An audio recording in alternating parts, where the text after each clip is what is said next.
Good morning. Thanks for joining me on Morning Brew.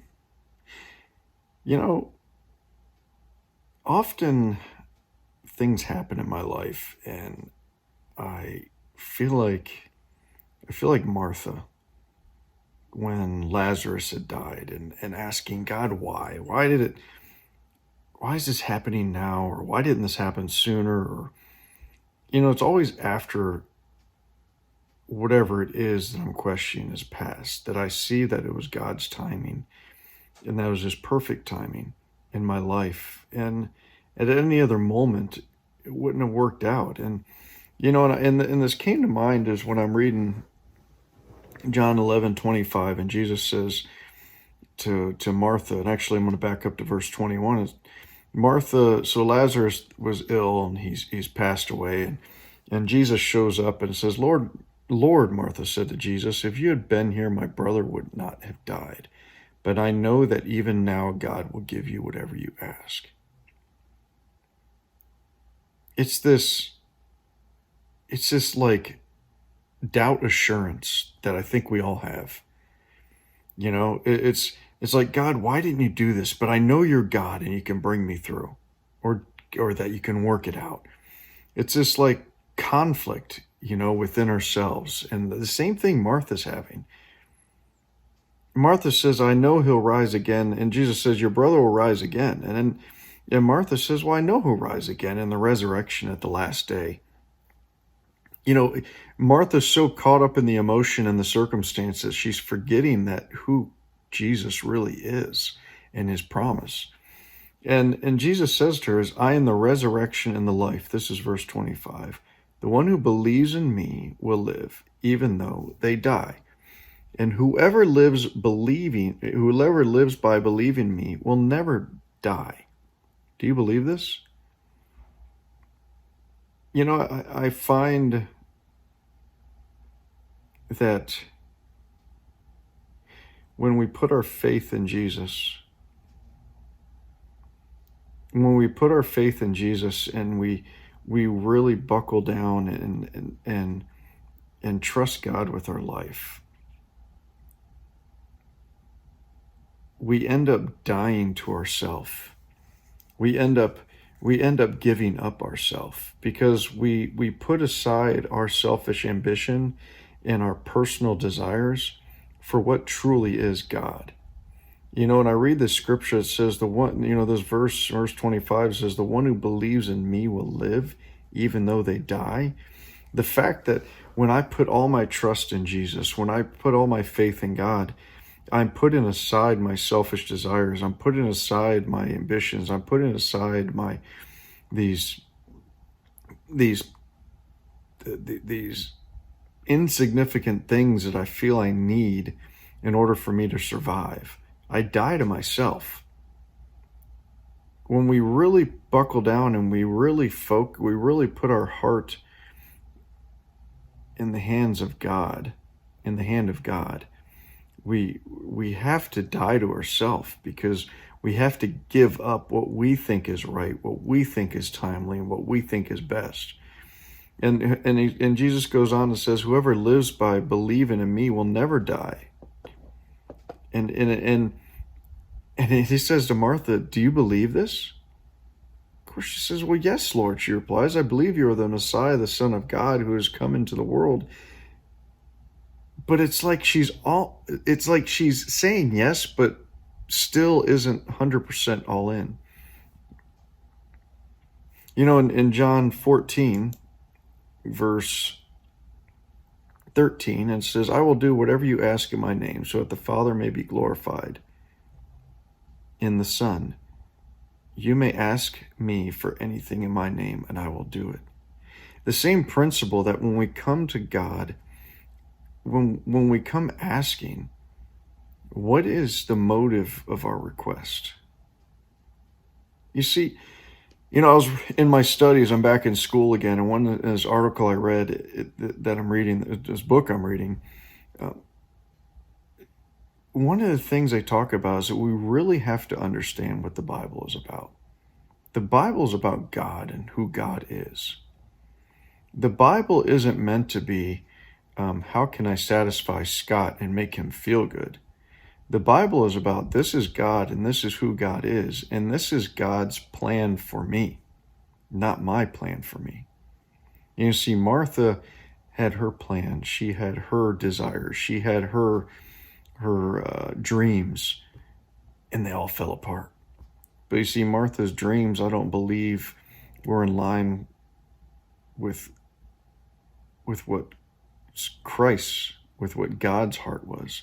And so when Lazarus passed away, she was looking at it through her own lens and not seeing it through the lens of Christ. Because see, when Jesus did things and did miracles and that we read about, just like it says in John 14 or 13, it says, and I will do whatever you ask in my name so that the Father may be glorified in the Son. That when we ask things of God, what is our motive behind it? What is our reason behind it? You see, God has a plan. God has a purpose. He has a purpose for you and me.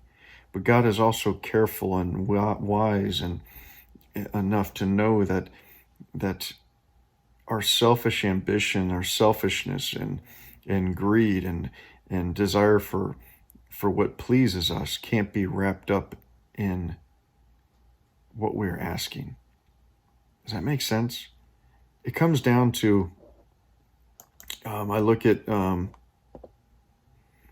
Matthew, and it says,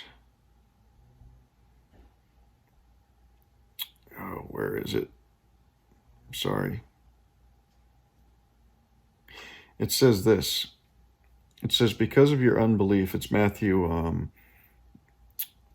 17, verse 20. And it says, because of your unbelief, for surely I say to you, if you have the faith of a mustard seed, you will say to this mountain, move from here to there, and it will move, and nothing will be impossible for you. However, this kind does not go out except by praying and fasting. You see, it's the disciples asking why. It's after Jesus cast a demon out of a child, and the disciples says, why could we not cast it out? And Jesus replies is that, it takes the faith of a mustard seed, but this faith has to be pure.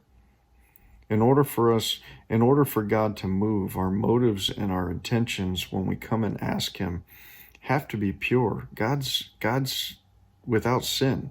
A lot of the times we come to him asking for things, and what is our reason for asking? Because if you look at verse 21, it says, however, this kind does not go out except by prayer and fasting.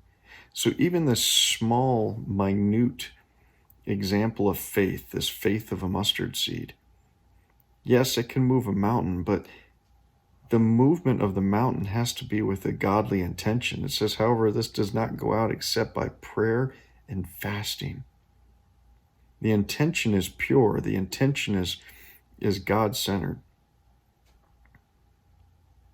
So what this made me think is, as I'm looking, and I read this story about, again, of Lazarus and Martha coming to Jesus, and how often do I say, why God, why God?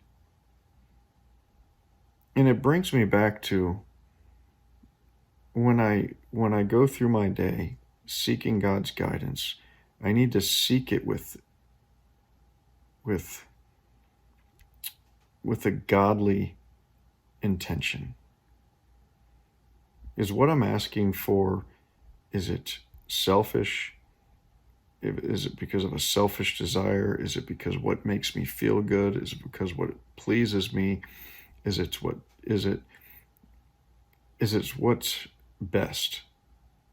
Is there the eternal mindset in what I'm asking?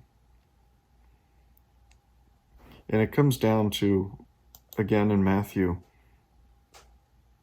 where it says the faith of a mustard seed can move mountains, but what we forget to bring into context in verse 21, it says, however, this kind does not go except by prayer and fasting. So what this brings me back to is as I seek God's face and I seek to find my ways, I seek to follow him, that it's this the importance that even with the smallest faith, that I'm continually seeking God through prayer, through fasting, through self-evaluating, looking in that spiritual mirror and letting that mirror show what is in me that needs to change, so that my intentions and my purpose is Christ-centered.